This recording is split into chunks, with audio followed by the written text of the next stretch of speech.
भोलेनाथ के चरणों में मां पार्वती जी अध्यासीन है। स्कंद पुराण का दृश्य है और उसमें मां पार्वती पूछती हैं कि भोलेनाथ, कलयुग में तो बहुत सारे संत और गुरु हैं, हमें किसकी शरण में जाना होगा। भगवान भोलेनाथ जी जो गुरु की महिमा के विषय में बताते हैं, इस हिस्से को गुरु गीता कहते हैं। और भोलेनाथ जी ने कहा, पार्वती, इस संसार में 7 प्रकार की श्रेणी के गुरु होते हैं: सूचक, वाचक, बोधक, निषिद्ध, विहित, कारणाख्य और परम गुरु। और भगवान भोलेनाथ जी क्या बता रहे हैं, इसे ध्यान से श्रवण करिएगा। भोलेनाथ जी ने पार्वती मां को कहा, वर्ण जाल मिदं तद्वत बाह्य शास्त्रम तु लौकिकम यस्मिन देवी समभ्यस्तं स गुरुहु सूचकः स्मृता। जो हमें बाह्य शास्त्रों का अभ्यास करना सिखाए उसे सूचक गुरु कहा गया।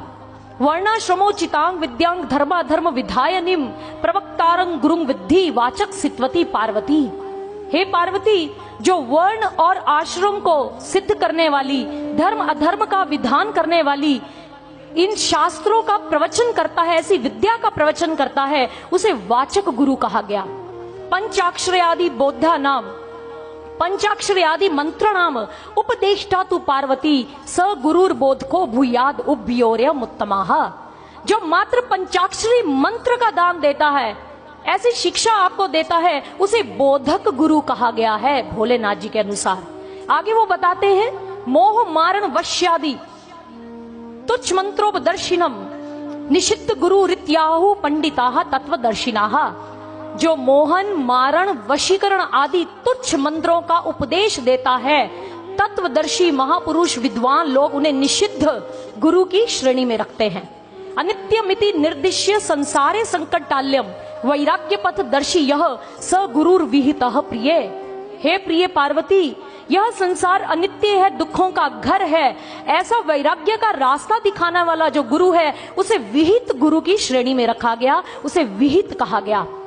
आगे उन्होंने कहा, तत्वम स्यादि वाक्यानाम उपदेष्टा तु पार्वती कारणाख्य गुरु प्रोक्तो भव रोग निवारकः।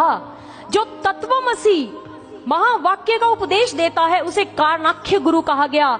और आगे भोलेनाथ जी कहते, ध्यान से सुनना पार्वती, जलानांग सागरो राजा यथा भवती पार्वती गुरुणांग तत्र सर्वेशांग राजायंग परमो गुरु।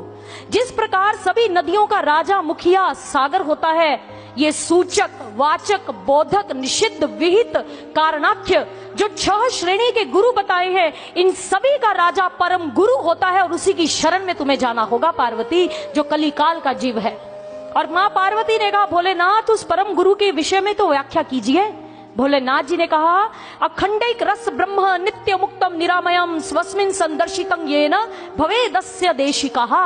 वो ईश्वर जो अखंड है, निराकार है, प्रकाश रूप में हम सभी के आंतरिक जगत में बैठा है, जो उस प्रकाश को दिखाएगा पार्वती, वही परम गुरु है और वही सच्चा गुरु है, वही दिव्य गुरु है। उसी की शरण में जाना, वही मेरा वास्तविक स्वरूप दिखा सकता है। ये भोलेनाथ जी कह रहे हैं, हम नहीं कह रहे। जो भी बात कर रहे शास्त्र सम्मत कही जा रही है, आप जाकर उसे अध्ययन कीजिए, पढ़ लीजिए, जो भगवान भोलेनाथ ने कहा।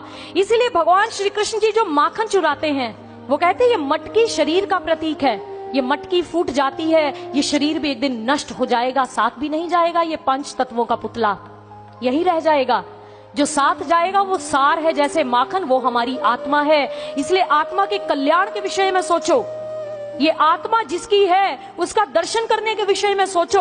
और भगवत प्रेमियों, ये कथा में आपको संदेश मिल रहा है, ईश्वर का दर्शन होता है, दिव्य दृष्टि खुलती है, एक सदगुरु ऐसा ज्ञान देता है, वो परम गुरु आपको ऐसे ब्रह्म ज्ञान की दीक्षा से सराबोर करता है।